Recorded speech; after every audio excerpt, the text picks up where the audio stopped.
doktor Ishchanov ham gapiryaptiki, endi men unga hech qanaqa pretenziya bildirmoqchi emas. Fikri to'g'ri.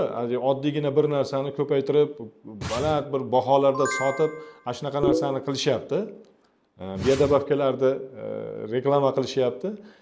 Reklama masalasida qilib shunaqa sotishyapti.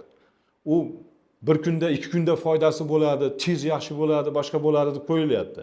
Lekin biodobavkalar qanaqa? Biodobavkalar ular organizmni to'ldirish hisobiga, yetishmay turgan vitamin, minerallar, shularda yetishmovchilikda to'ldirilishining hisobiga tanani o'zi Alloh tomonidan qayta tiklanadigan qilib yaratilgan-ku.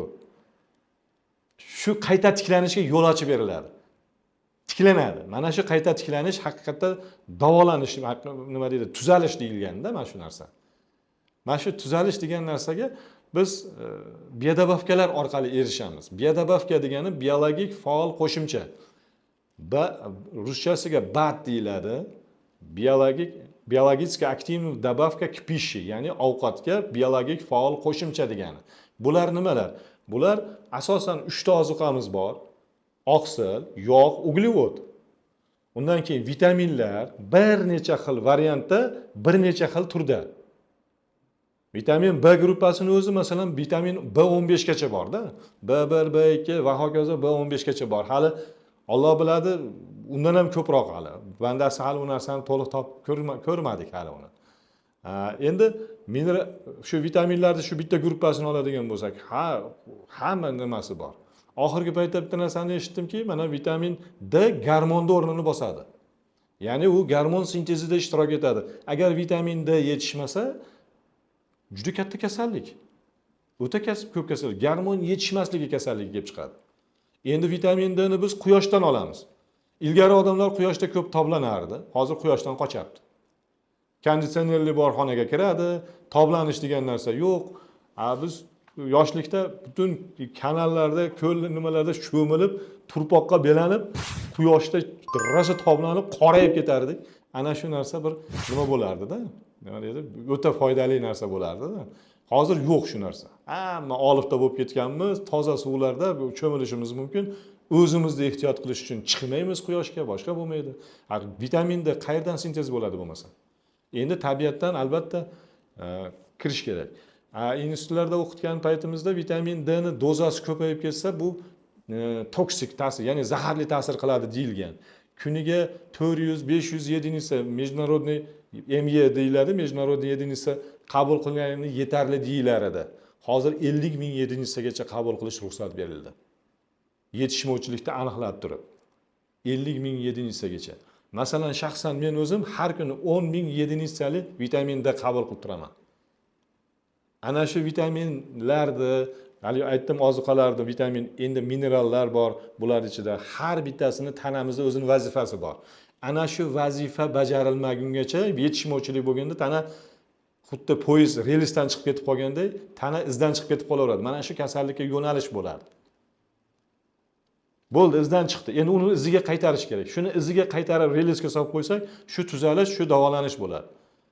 Bu qaysidir kimyoviy preparatlarda olib, og'riqni qoldirib, shamollashga, yallig'lanishga qarshi preparat, antibiotiklar, ya'ni boshqa bir kimyoviy preparatlardan ko'ra biodobavkalarni men eng ustun ko'raman. Eng ustun ko'raman. Mana shunday bir ajoyib bir narsa bo'ladi. Endi buni ham albatta biodobavka ekan deb har xilini topib olib, nima deydi, 10 kelganini, duch kelganini iste'mol qilinavermaydi. Sifatiga e'tibor berish kerak.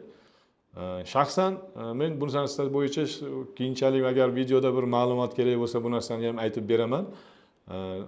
Endi biodobavkalarda ham 2 xil, 3 xil turi bor.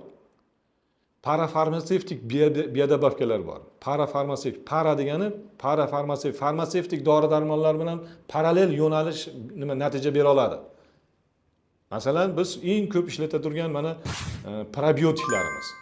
Probiotiklar bu ommaviy, hamma doktor deyarli tavsiya qiladi. Ular o'zi biodobavka, ichak faoliyatini tiklashga yordam beradi. Lekin biz uni уже почти parafarmasevtik dori-darmonlar bilan birgalikda shu dori-darmonlar, farmasevtik dorilar bilan birgalikda buni beramiz, qabul qilinadi. Mana shunga o'xshash narsalar. Ikkinchisi, chisti oziqlantiradigan biodobavkalar. tanani oziqlantirish uchun. Bu masalan sportsmenlar ko'proq foydalanyapti hozirgi paytda proteinlar bilan. Bu ham biodobavkalar. Organizmni rosa bir to'liqtirib, qoniqtirib, ana shu bir sog'lom holatda ushlash uchun kerak bo'lyapti. Uchinchisi, oddiy biodobavkalar shu giyohlardan, nimalardan tayyorlab qo'yilgan. Endi ularni ichib yursa ziyon qilmaydi, foydali tomoni bo'ladi xolos. Mana shu tabiiy dori-darmon deganda biodobavkalar tushuniladi o'zi aslida. Damlamalar, har xil nastoyka deyish, shu damlamalar, qaynatilgan nimalar, masalan choyda o'zi ham biodobavka. Ko'k choy, bular qaysidir bitta giyohni damlamasi. Buni tarkibida o'sha antioksidantlar bor, ma'lum bir vitaminlar bor. Bo'ldi, mana shu narsa. Meditsinani otasi bobomiz desak bo'ladi, Gippokrat iste'mol qilib turgan oziq-ovqatimiz dorimiz bo'lish kerak. Dorimiz oziq-ovqatimiz bo'lish kerak degan gapni shu iqtibos bergan shunday narsani. Qarangda, bu ajoyib narsa. Dorimiz biodobavkalar to'g'risida gapiryapman hozir. Demak, o'sha oziqamiz biz uchun dori o'rnida ketsa, bizning tanamiz doim sog'lom yuradi. Hozirgi kunda endi odamlar ilgargi paytlarga qaraganda hozir gipodinamiya, ya'ni harakatsizlik juda ham kuchayib ketgan. Ilgari odamzod yangi yaratilgan paytdan boshlab tasavvur qilib ko'ring, hech qanaqa texnikasi yo'q, doimiy harakatda bo'lgan, juda katta energiya sarflagan, u energiya, yo'qotilgan energiyani o'rnini tiklash kerak. Quruq fizik harakatni o'zi bilan energiya yo'qotilib ketyapti. Yana energiya topiladi, uni o'rnini tiklash uchun biologik faol moddalar tabiatda ko'p bo'lgan. Ular iste'mol qilayotgan shu biologik faol moddalar doimiy tabiatdan topilgan. Mevalar, sabzavot, ko'kat, boshqa balobat, hamma narsalar ular uchun eng zo'r oziqa bo'lgan. O'sha yo'qotilgan energiyani o'sha nimalar, oziqalar orqali qoplay olgan. Uning uchun ko'pgina oziq-ovqat yegan. Endi hozir gipodinamiya, juda harakatsiz bo'lib ketganmiz. Yaqin bir 30-40 yil nariyog'ini olib qarasangiz, avtobusni bekatiga borardik. Taksini chaqirish qiyinroq edi, chunki ham qimmat edi, ham odamlar avtobusga moslashgan edi. Piyoda yurar edi. Telefon yonida bo'lmagan, qo'lida cho'ntagida turmagan, uy telefonlari bo'lgan. Borib bunday telefon jiringlasa o'rnidan turib borib haligini olgan. Televizorlar o'rnimizdan turib yoqqanmiz, ovozini ko'tarish uchun, kanaldan kanalga olish uchun biz o'rnimizdan turib harakat qilganmiz. Qo'limiz bilan ishlaganmiz, yurganmiz. Hozir pult orqali o'tirgan joyimizda qilyapmiz. Harakat o'ta kamayib ketgan.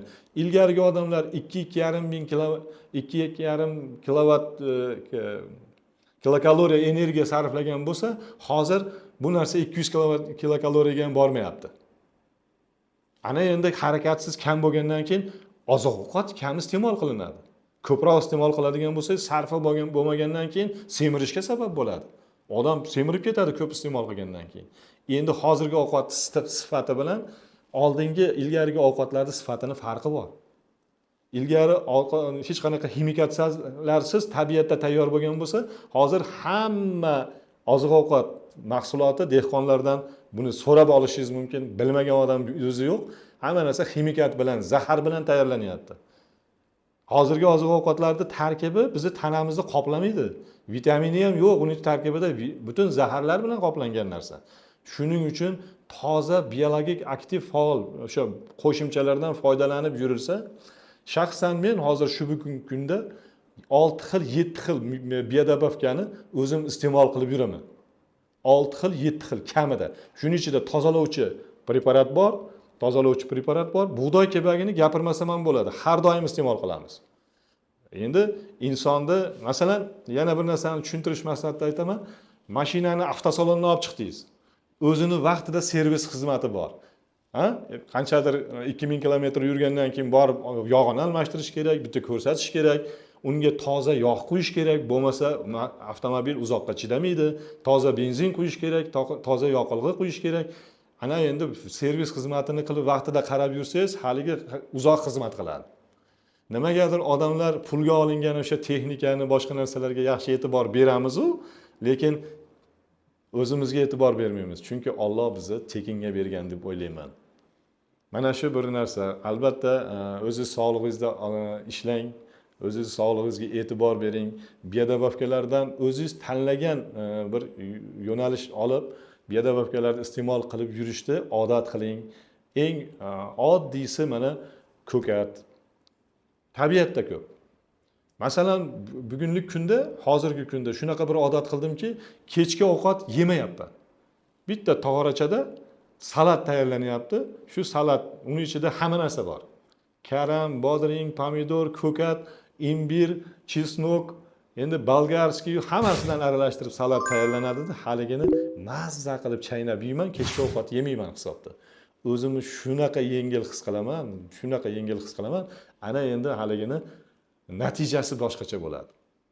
Bundan tashqari aytdim sizlarga 5-6 xil kamida biodobavka doimiy olib yangilab turamiz. Mana shu narsalarga e'tibor bering. Albatta bu sizni sog'lig'ingiz uchun juda ham katta foydali. Yana qo'shimcha ma'lumotlar kerak bo'lsa, mana telefonlar orqali bor, ekraningizda ko'rinib turibdi. Shular orqali siz murojaat qiling. Biz sizga yo'nalishlar beraylik, yana ham chiroyli bir ma'lumotlar oling, davolaning, o'zingizni ehtiyot qiling.